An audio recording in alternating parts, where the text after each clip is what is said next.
पहला पत्रस की पत्री उसका अध्याय 1 उसका तीसरा पद। यीशु मसीह के परमेश्वर, हमारे प्रभु यीशु मसीह के परमेश्वर और पिता का धन्यवाद हो, जिसने यीशु मसीह के मरे हुए में से जी उठने के द्वारा अपनी बड़ी दया से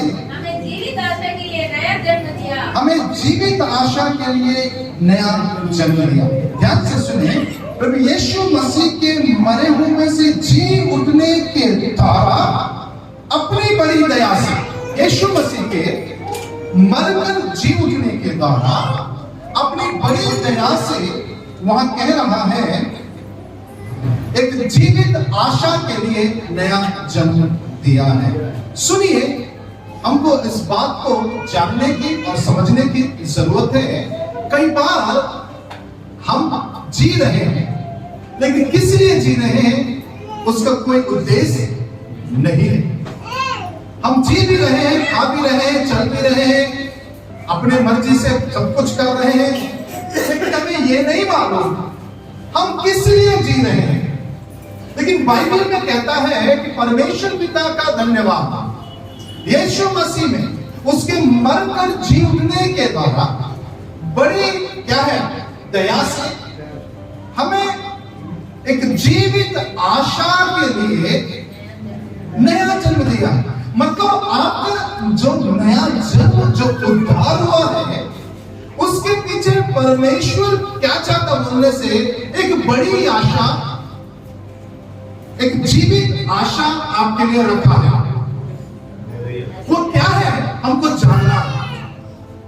हम कई बार आते हैं और चले जाते हैं, हमको नहीं समझ में आ रहा कि मसीह जीवन रियल में है क्या। हमको मसीह जीवन में यह लगता है कि 2-4 गाने गाओ, प्रार्थना कर दो, खत्म हो जाएगा कहानी। ज्यादा हो तो कुछ हो तो भेंट डाल दो और निकल जाओ, हो गया। ये मसीह जीवन में सोचते। मैं आपको बता दूं, अगर इस तरह की जिंदगी अगर आप जी रहे हैं तो अभी भी आप अंधकार में हैं। मसीह जीवन सुपर नेचुरल जीवन है। मसीह जीवन में एक बड़ी आशा है। मसीह जीवन एक सामर्थ्य और शक्तिशाली जीवन है। मसीह जीवन एक नैतिकता से भरा हुआ जीवन है। मसीह जीवन में मरे हुओं में भी आशा की जा सकती है। मसीह जीवन अर्थात वो जीवन है जो अन्य लोगों को मिला नहीं है। मसीह जीवन वो जीवन है जिसने स्वयं अपने पुत्र के जीवन में से हमें देता है। Hello, praise the Lord. सुनिए, ध्यान से समझने के प्रयास कीजिए।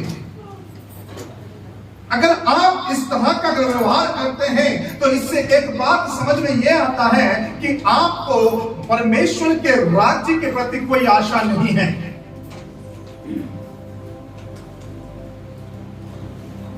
परमेश्वर के राज्य के प्रति आपके अंदर कोई जिद और जिज्ञासा नहीं है। यदि आपके अंदर परमेश्वर के राज्य के प्रति आशा और जिज्ञासा और एक जीवित आशा होता तो आपका सैक्रिफाइस, आपका बलिदान भी जीवित रहता। हेलो, तो आपका बलिदान भी कैसा रहता है? जीवित रहता। सुनिए क्या कहता है पत्रस, एक जीवित आशा के लिए नया जन्म दिया। मतलब ये जो नया जन्म हमने पाया है एक जीवित आशा के लिए पाया है, ना कि संसार और संसार के लोगों के साथ नाश होने के लिए। हेलो, अगर जीवन दिया है एक उद्देश्य के साथ जीवन दिया है। हम लोग कई बार बोलते हैं,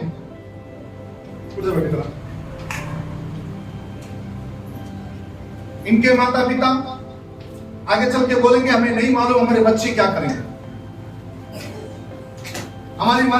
हमारी इच्छा है कि हम पढ़ाएं, हमारी इच्छा है कि एक अच्छा वेल एजुकेशन दे, एक अच्छी जगह पर खड़ा करें। ये हर माता पिता का इच्छा है, चाहे वो पीने वाला शराबी हो या कबाबी हो या चोरी चमारी करने वाला व्यक्ति क्यों ना, हर किसी के अंदर एक इच्छा रहती है कि भैया हम अपने बच्चों को वेल एजुकेशन प्रदान करें।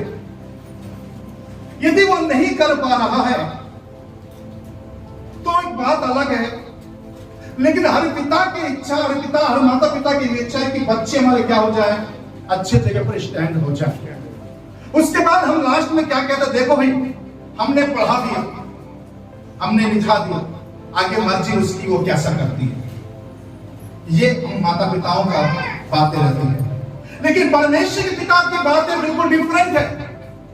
यदि वो तुमको बचाया है, यदि तुमको उसने नया जन्म दिया है, यदि तुमको बुलाया है, तो उसके पीछे उसका एक उद्देश्य है, उसकी एक योजना है। उस योजना, उस उद्देश्य को हमको समझने की जरूरत है।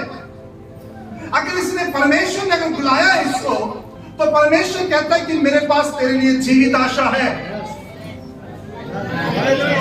एक जीवित आशा है। सुनिए सुनिए सुनिए, ध्यान से सुनिए। लोग उन चीजों पर या उन लोगों पर आशा लगा के रखे हैं जो है ही नहीं दुनिया में, जो दुनिया में नहीं है। लोग उन लोगों पर, उन चीजों के ऊपर, उन वस्तुओं के ऊपर आशा लगा कर रखे हैं। लेकिन मैं प्रभु का धन्यवाद देता हूं, जिसकी हम आराधना कर रहे हैं वो जीवित है, वो अल्फा वो ओमेगा है, वो आदि वो अंत है, वो ही सनातन है। Praise the Lord, hallelujah. कहता है कि मैं जीवित आशा के लिए नया जन्म लिया। हम लोग नया जन्म तो पा लिए हैं, लेकिन वो जीवित आशा क्या है हमको पता नहीं चलता। वो जीवित आशा में हम जीना नहीं चाहते हैं, उस जीवित आशा में हम रहना नहीं चाहते हैं, उस जीवन में हम बने रहना नहीं चाहते हैं। सुनिए, परमेश्वर ने अगर आपको और मुझको एक नया जीवन दिया है, उसके पीछे एक जीवित आशा भी है। Hello, praise the Lord. सुनेंगे, उसका पढ़ेंगे आप, चौथा पद को पढ़ेंगे। अर्थात एक अविनाशी और निर्मल और अजर मिरास के लिए तुम्हारे लिए स्वर्ग में रखी है। हालेलुया,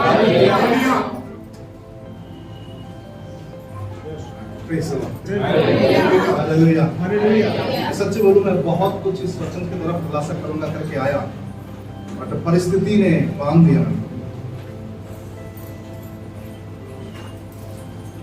वहां लिखा हुआ है एक अविनाशी और निर्मल, शुद्ध, पाक, जिसके अंदर कोई मिलावट नहीं है, और एक अजर मिरास।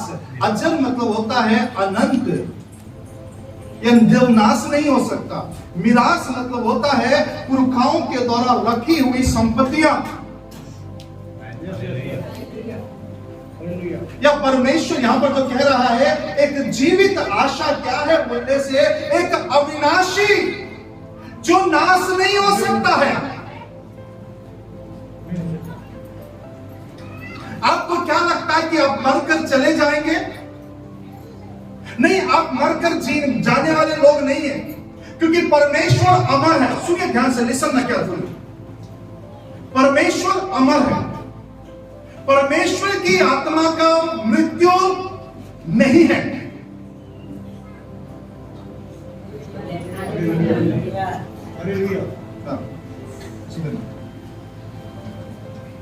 परमेश्वर की आत्मा को क्या नहीं है? मृत्यु नहीं है। और उसने क्या किया बोलने से, सुनिए ध्यान से और समझने का प्रयास कीजिए। उसने क्या किया बोलने से, आपके और मेरे अंदर उसी जीवन को, सांस को फूंका उसने।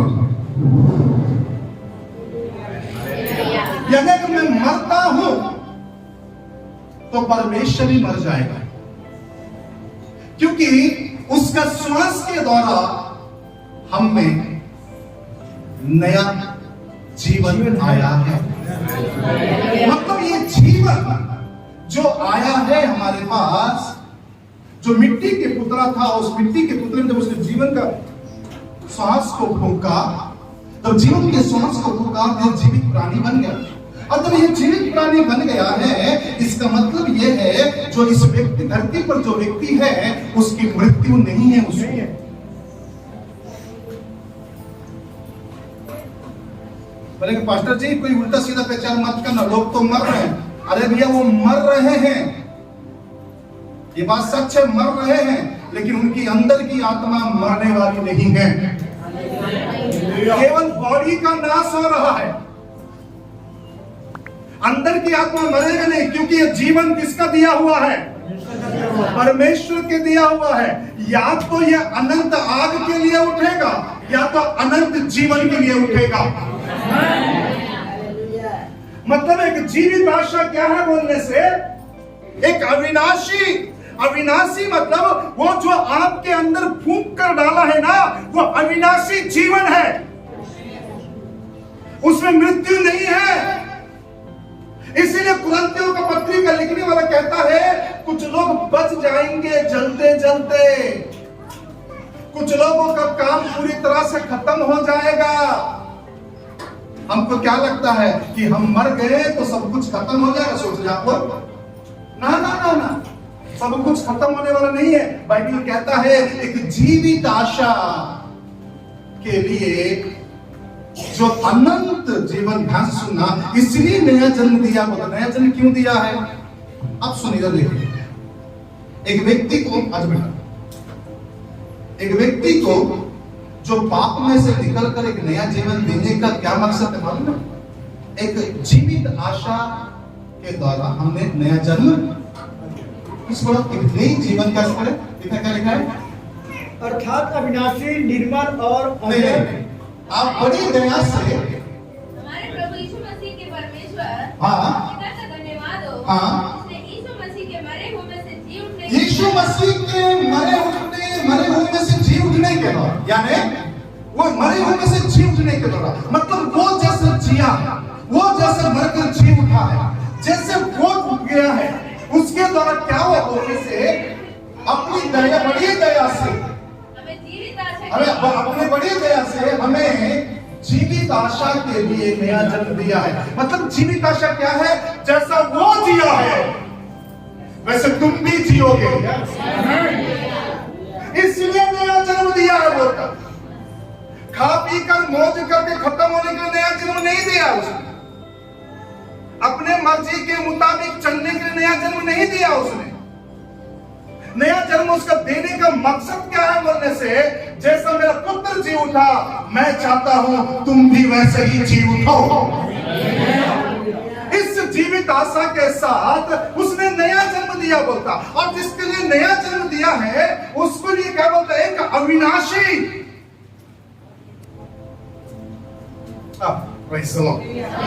एक अविनाशी, मतलब मैंने इसको नया जन्म दिया, मतलब ये पाप में से निकल कर आया। क्यों मालूम है? इसको परमेश्वर इसलिए वहां से निकाल कर लेकर आया ताकि इसका भी जीवन यीशु मसीह के जैसा अमर हो जाए। इसलिए यीशु मसीह पाप में से लेकर आया। लेकिन दुखद बात यह है कई लोग उसी में जाकर जीना चाहते हैं, इसीलिए अपनी मर्जी करना चाहते हैं। जीवन देने का मतलब क्या मालूम है? एक अविनाशी, एक अविनाशी और निर्मल और अजर मिरास के लिए, और अजर मिरास के लिए जो तुम्हारे लिए स्वर्ग में रखी है। हेलो, ये कन्वेंशन किस लिए? सुन रहे आप लोग? ये मीटिंग्स किसके लिए? ये कॉटेज मीटिंग किस लिए? ये उपवास की प्रार्थना किस लिए? ये होली प्रेयर किस लिए? ये संडे की आराधना दान फटकार के साथ किसके लिए? उस अनंत मिरास के लिए जो स्वर्ग में रखी हुई है, और जिसकी रखवाली स्वयं परमेश्वर कर रहा होता। सर नीचे लेके जाओ 5 पद में क्या लिखा है? जिसकी रक्षा परमेश्वर की सामर्थ से विश्वास के द्वारा उद्धार के लिए आने वाले समय में प्रकट होने वाली है, की जाती है। यानी परमेश्वर की सामर्थ उन सारी चीजों की रक्षा कर रहा है। एक अविनाशी, अविनाशी मतलब इसका कोई नाश नहीं है। जिसका कोई खत्म नहीं हो सकता, वो हमेशा के लिए रहेगा। आपको क्या लगता है कि मैं एक दिन मरकर चला जाऊंगा? नहीं नहीं नहीं नहीं, आप मरने के बाद ऐसे खत्म होने वाले नहीं हो।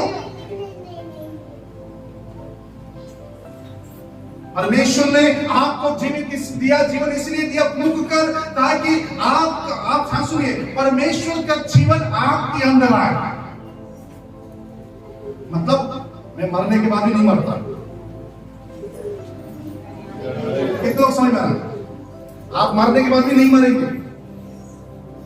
आप मरने के बाद भी नहीं मरेंगे। मैं फिर से कह रहा हूं, आप मरने के बाद भी नहीं मरेंगे, फिर से जी उठेंगे। किसके लिए? कितना अच्छे से बोल दिया आप लोगों ने। या तो अनंत आग के लिए, या तो अनंत जीवन के लिए। अगर आप प्रभु में बड़ी आशा के पास है, तो आपका चाल चलन प्रभु के वचन के अनुसार होगा। अगर आपको प्रभु में बड़ी आशा है, तो आपका जीवन यीशु मसीह के लिए जियोगे। अगर आपको प्रभु में बड़ी आशा है, तो यहां भूमि पर रहते रहते हुए उसके जो छोटे छोटे ब्रांच चर्चे से उसके लिए मेहनत करोगे, उसके राज्य की बढ़ोतरी के लिए आगे बढ़ोगे।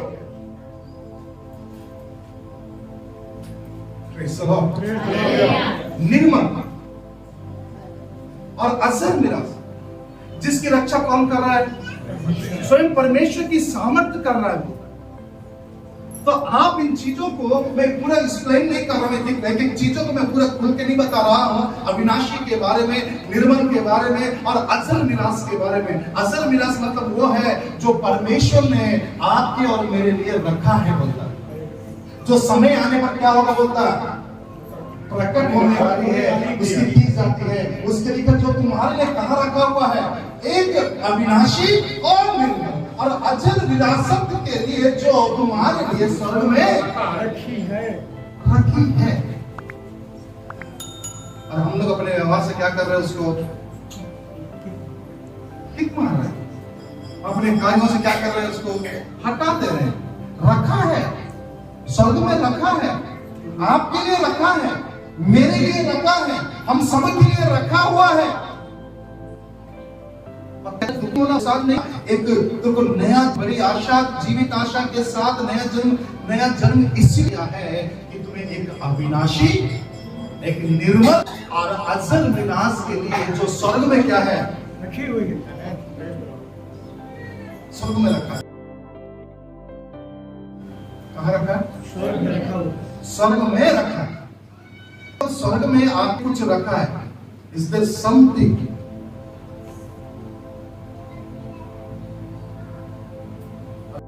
हम लोग कहां के लिए भाग रहे हैं?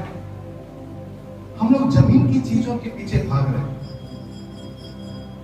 इसलिए तो छिपा छिपा कर रख रहे, निकालने की कोशिश नहीं कर रहे।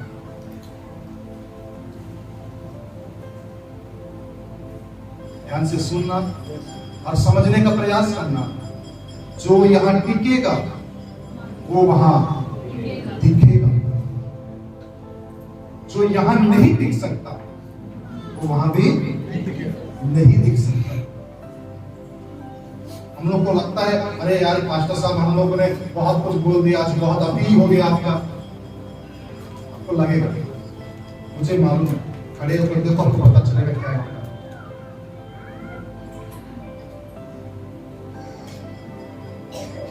किसके लिए बुलाया उसने? किसके लिए बुलाया? एक कहानी बता के मैं समाप्त करूंगा, बस few मिनट्स और ज्यादा नहीं दूंगा। सुनिए ध्यान से। एक बार आप लोग सुन चुके हो, फिर से एक बार सुनिए, क्योंकि आप लोग भूलने में माहिर हैं। Praise the Lord, hallelujah.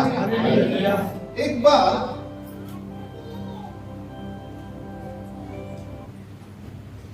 मटके का और मिट्टी की बातचीत हो रही है। किसका? मटके का और मिट्टी की बातचीत हो रही है। बातचीत क्या है, मैं आपको बता दूं। मिट्टी ने बोला, भाई मटका, तुम बहुत अच्छे हो, तुम पानी को ही अपने अंदर रख लेते हो और उसे बहने नहीं देते हो, उसको ठंडा कर देते हो। लेकिन ये जो नदी है, ये जो नहर है, लेकिन दुखद बात यह है कि ये हम लोगों को बहाकर लेकर चला जाता है, जहां भी चाहे वहां बहाकर लेकर चला जाता है।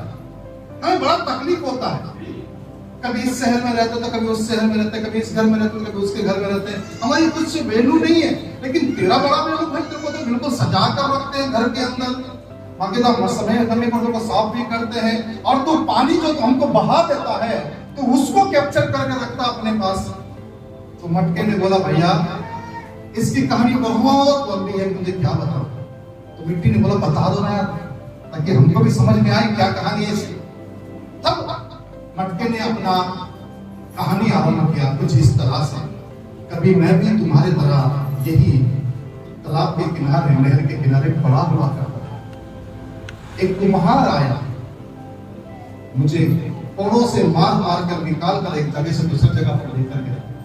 मैं सोचा हो गया मेरा काम। फिर उसके बाद अच्छे से मेरे ऊपर उसने पानी डाला। पानी डालने के बाद मेरे अंदर जितनी मिट्टी घास फूस का नोच नोच के निकाला। मुझे बड़ा तकलीफ हो रहा था, मुझे बड़ा तकलीफ हो रहा था। मैंने सोचा अब तो कहानी खत्म हो गया, सोचा अब मैं अंदर सब चीजें निकल गया तो मैं फ्री हो गया। सोचा पर थोड़ी देर बाद फिर क्या देखता हूँ, फिर अच्छे से पानी डालकर पैरों से कुचलना चालू किया। अरे भाई बड़े दुख की बात यह है, वो खुद कुचला नहीं, अपनी पत्नी से अपने बच्चों से भी कुचलवाया है।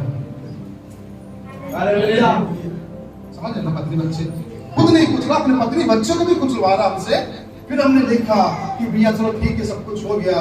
फिर उसके बाद हमने देखा कि सब कुछ अच्छा हो गया करके पीछे थोड़ी देर बाद फिर उसके बाद हमको उठाकर उसने चाक पर रखा, ले घुमाया, ले घुमाया, ले घुमाया, ले घुमाया, और घुमाने के बाद फिर एक आकार मुझको दिया। मैंने सोचा आकार दिया तो सब कुछ ठीक हो गया, सोचा। फिर उसने ले जाकर धूप में रखा। धूप में रखने का कुछ दिन बाद, इतनी लंबी कहानी शॉर्ट में तुमको बता रहा हूँ। मुझे धूप में रखा और धूप से निकालने के बाद एक तपती हुई आग के अंदर डाला, मेरे को आग के अंदर डाला, अच्छे से जलाया। देखो मेरा शरीर में काला से लाल हो गया। उसके अंदर डालने के बाद अब मैं क्या करता, बोलने से मैंने सोचा अब सब कुछ खत्म हो गया। फिर उसके बाद ले जाकर मुझे मार्केट में रखा। जो कोई आता टक टक बजा कर देखता है मुझको, इसे ऊपर उठा के देखता कहीं गोल तो नहीं है, बजा कर देखा। उसके ऊपर मेरे ऊपर कलर चढ़ाया।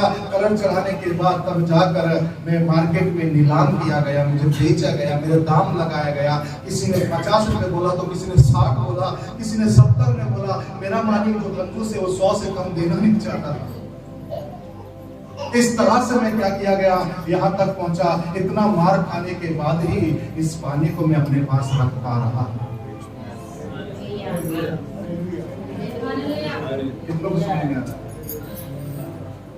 अजर निराश के लिए, अविनाशी के लिए, एक निर्मल के लिए कई बार इस सारे दौर से होकर गुजरना पड़ेगा। जो मैं कलिसिया आप लोगों के बीच में चला रहा हूं, आपको मालूम है मैं किस किस दौर से होकर गुजरा हूं, आप अच्छे से जानते हैं। किन किन परिस्थितियों का सामना किया हूं, अच्छे से जानते हैं आप। अगर मैं बोलता हूं मुंह पे, क्योंकि मैं जीता हूं इसलिए बोलता हूं।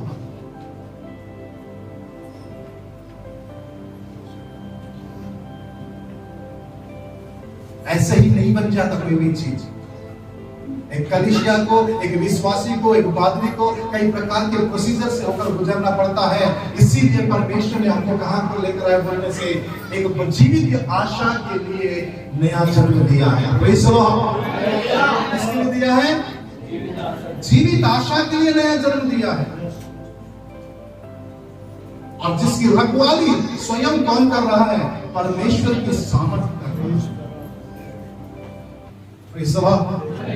हालेलुया। आइए अपने आंखों को बंद करें, हम प्रभु का धन्यवाद करें।